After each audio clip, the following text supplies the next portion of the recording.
اس لڑکی کے ساتھ جو ظلم کی انتہا ہوئی ہے، اس نے سارے اسلام آباد کو، سارے پاکستان کو اس نے رولا دیا، کیونکہ کشمالہ طارق جو ہے وہ بڑی پونچھ کی چیز ہے، بہت پونچھ کی چیز ہے، ان کے ساتھ کچھ کرنا بہت ہی مشکل ہے شاید۔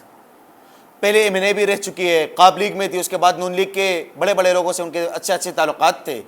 لیکن قریبی تعلقات تھے ان کے ساتھ، لیکن ابھی بھی کوئی میڈیا اس پہ خاموش ہے، اور دوسری طرف اگر دیکھیں ریاست بھی کچھ نہیں کر رہی ہے، گورنمنٹ بھی کچھ نہیں کر رہی ہے۔ لیکن میں ساری سٹوری آپ لوگوں کو سناتا ہوں۔ کچھ لوگ اور ایسے طاقتور لوگ جو اپنے آپ کو بہت ہی طاقتور سمجھتے ہیں، اور ان کو پکڑنا کسی کے اکثر بس کی بات نہیں ہوتی۔ ایک عام شہری آتا ہے، ان کے ساتھ کئی مسائل پیش آتے ہیں، ان کو کوئی کچھ نہیں کہتا، لیکن کچھ لوگ ایسے بھی ہوتے ہیں جو اپنے تعلقات کے بنیاد پہ، وہ اپنے پہنچ کی بنیاد پہ اپنے آپ کو بہت کچھ سمجھتے ہیں، اور ان کو لگتا ہے کہ ہمیں کوئی کچھ نہیں کہہ سکتا یا ہمارے ساتھ کچھ بھی نہیں ہو سکتا۔ ایسا ایک واقعہ اسلام آباد میں پیش آیا 3 اگست کو۔ ایک لڑکی جو اپنی جاب کر رہی تھی، ان کو ہراساں کیا گیا، ان کے ساتھ ظلم کی انتہا کی گئی، ان کے ساتھ ہریسمنٹ کیا گیا، اور یہ ہریسمنٹ اور یہ ظلم کی انتہا کس نے کی ہے؟ یہ وفاقی محتسب برائے انسداد حراسیت کشمالہ طارق صاحب جو اس کے محتسب ہے، یہ انہوں نے کی ہے۔ میں پوری کہانی آپ لوگوں کو سمجھاؤں گا، لیکن اس سے پہلے یہ تمہید جو میں کر رہا تھا،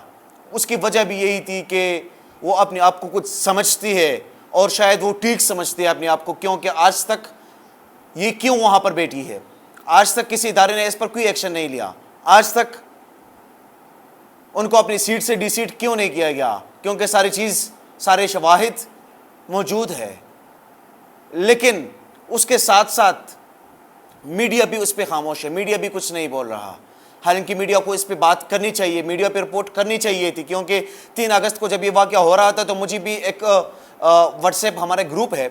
اس میں ہمارے ڈیجیٹل میڈیا کے لوگ ہوتے ہیں، تو اس میں ہمیں ایک میسیج موصول ہوا کہ وہاں پر احتجاج ہو رہا ہے، وفاقی محتسب برائے انسداد حراسیت کے دفتر کے نیچے وہاں پر ان کے ملازمین جو ہے احتجاج کر رہے ہیں، کیونکہ اس لڑکی کو جس کو ہریس کیا گیا، انہوں نے خودکشی کرنے کی کوشش کی تھی،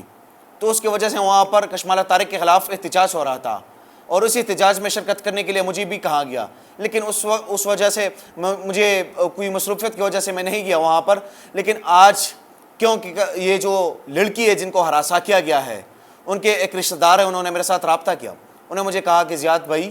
پلیز اس پر آپ اپنی آواز کو اٹھائے، اور میں اپنی آواز کو اٹھا رہا ہوں۔ میں آپ لوگوں کو ابھی ساری سٹوری سنا رہا ہوں کہ کیا کیا اصل میں ہوا ہے۔ اس لڑکی کے ساتھ جو ظلم کی انتہا ہوئی ہے، اس نے سارے اسلام آباد کو، سارے پاکستان کو اس نے رولا دیا، کیونکہ کشمالہ طارق جو ہے وہ بڑی پونچھ کی چیز ہے، بہت پونچھ کی چیز ہے، ان کے ساتھ کچھ کرنا بہت ہی مشکل ہے شاید۔ پہلے ایم این اے بھی رہ چکی ہے، قاب لیگ میں تھی، اس کے بعد نون لیگ کے بڑے بڑے لوگوں سے ان کے اچھے اچھے تعلقات تھے، لیکن قریبی تعلقات تھے ان کے ساتھ، لیکن ابھی بھی کوئی میڈیا اس پہ خاموش ہے، اور دوسری طرف اگر دیکھیں ریاست بھی کچھ نہیں کر رہی ہے، گورنمنٹ بھی کچھ نہیں کر رہی ہے۔ لیکن میں ساری سٹوری آپ لوگوں کو سناتا ہوں کہ ایس ایچ او تھانہ سیکریٹریٹ اسلام آباد کے نام اس لڑکی نے، جس کا نام زرمیرہ اقبال ہے، ان کی اسسٹنٹ تھی، انہوں نے درخواست وہاں پر دائر کی تھی۔ جب ان کو پتہ چلا کہ میرے خلاف انہوں نے رجوع کیا ہے عدالت سے، تو ان کو اور بھی برا لگا۔ یہ لڑکی خود بتاتی ہے کہ جب میں 3 اگست کو وہاں پر آفس میں آئی، تو آفس میں ایک آفیسر، ایڈمن آفیسر حمد صدیقی نے کانفرنس روم میں بٹھانے کو کہا کہ ہم وہاں پہ بیٹھ جائے۔ پورا دن گزر گیا کہ اس کے بعد نہیں، حماد جو جس کا نام ہے، وہ جو ایڈمن ہے، انہوں نے کانفرنس روم میں بٹھایا اور کہا کہ میڈم کشمالہ طارق، وفاقی محتسب کا حکم ہے کہ آپ یہاں اکیلی بیٹھیں اور کسی سے بات آپ نے نہیں کرنی ہے۔ شام 6 بجے کے قریب جب سب ملازمین نکل گئے تو مجھے رک جانے کا کہا گیا، اور چند منٹ کے بعد احسن نائب قاصد میرے پاس آیا اور کہا کہ آپ کو کورٹ روم میں بلایا گیا ہے۔ کورٹ روم میں 2 نامعلوم افراد جو کہ اپنے آپ کو ایف آئی اے کے اہلکار ظاہر کر رہے تھے. ایک اہلکار وردی میں اور جبکہ دوسرا اہلکار جو تھا وہ سیول کپڑوں میں تھا. ایک کا نام جو ہے وہ اون اور دوسرے کا نام رضوان مہدی تھا. ان دونوں اہلکاروں نے مجھے ٹارچر کیا. یہ لڑکی بتا رہی ہے کہ مجھے انہوں نے ٹارچر کیا اور مجھے بہت زیادہ دبایا گیا, اور پھر اس کے بعد مجھے کہا گیا کہ آپ نے فون ہمیں دے دے, اور میں فون تو نہیں دینا چاہ رہی تھی لیکن انہوں نے زبردستی مجھ سے فون بھی لیا اور میرے فون کا پاسورڈ بھی مجھ سے لے لیا کہ اس کا پاسورڈ بھی دے دے. انہوں نے پاسورڈ بھی دے دیا. یہ پوری جو اس کی انہوں نے درخواست دائر کی ہیں وہاں پر, تو وہ میرے ساتھ یہاں پر میرے پاس ہے, میں آپ لوگوں کی اسکرین پہ چلا بھی رہا ہوگا. لیکن اس کے بعد پھر جب یہ سارا معاملہ ہوا تو انہوں نے ان کو کہا اور باہر نکلی کہ میں بس خودکشی کرنے والی ہوں, کیونکہ ان کو ذہنی طور پر انہوں نے ٹارچر کیا. پھر کچھ لوگوں نے ان کو روکا کہ آپ خودکشی نہ کریں, اور دوسرے کسی ہوٹل میں ان کو وہاں پر انہوں نے بٹھا دیا. اس کے بعد کچھ صحافی وغیرہ بھی آئے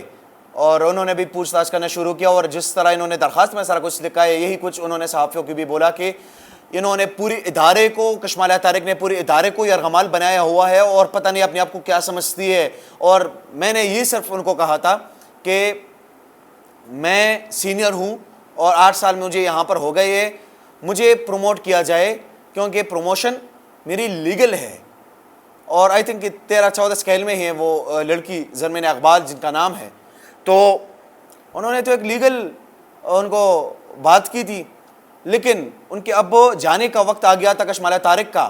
اور کشمالیہ طارق کسی نہ کسی چکر میں تھی پہلے بھی کہ بس مجھے کوئی اچھا عہدہ مل جائے یہاں پر. اور پاکستان میں عہدے تو بہت زیادہ آسان طریقے سے ملتے ہیں آپ کو, کیونکہ پاکستان میں یہ نہیں دیکھا جاتا کہ اس نے ڈگری کون سی کیے ہوئے ہیں, یہ نہیں دیکھا جاتا کہ یہ بندہ اس چیز کا ایکسپرٹ ہے یا نہیں ہے, یہ نہیں دیکھا جاتا کہ یہ بندہ اتھینٹک ہے کہ نہیں ہے, یہ نہیں دیکھا جاتا کہ یہ بندہ پروفیشنل ہے یا نہیں, لیکن بس عہدہ آپ کے اپروچ پر آپ کو ملتا ہے, اور وہی اپروچ پر شاید ان کو یہ عہدہ ملا تھا. اور یہ جو وفاقی محتسب برائے انسداد حراسیت کا جو ادارہ ہے,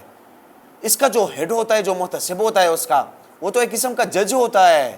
وہ تو منصف ہوتا ہے, لوگوں کو انصاف دیتا ہے, لیکن انہوں نے انصاف کے بجائے ان کو ہراساں کیا. یہ وہی کشمالیہ طارق ہے جن کا پچھلے دنوں ایک اخبار میں وہ ایک آ رہا تھا کہ گڈ نائٹ اور گڈ مارننگ کے میسیجز کرنے والے بھی ہریسمنٹ کے انڈر آتے ہیں, اور وہ بھی ایسے تصور کیا جائے گا کہ انہوں نے ہریسمنٹ کی ہے. لیکن اب تک کے لیے یہ کافی تھا. نیکسٹ ولاگ میں دوبارہ آپ لوگوں سے ملاقات کروں گا, لیکن اس ویڈیو کو جتنا آپ شیئر کر سکتے اتنا شیئر کریں, کیونکہ ایک لڑکی کی زندگی کا سوال ہے, ان کو ہراساں کیا گیا ہے, ان کے زندگی کو مشکل میں ڈالا گیا ہے. ضرور ان کا ساتھ دے, ان کے لیے آواز ضرور اٹھائے. زرمین اقبال ان کا نام ہے, ان کے لیے آواز جتنا اٹھا سکتے اٹھائے. بہت شکریہ.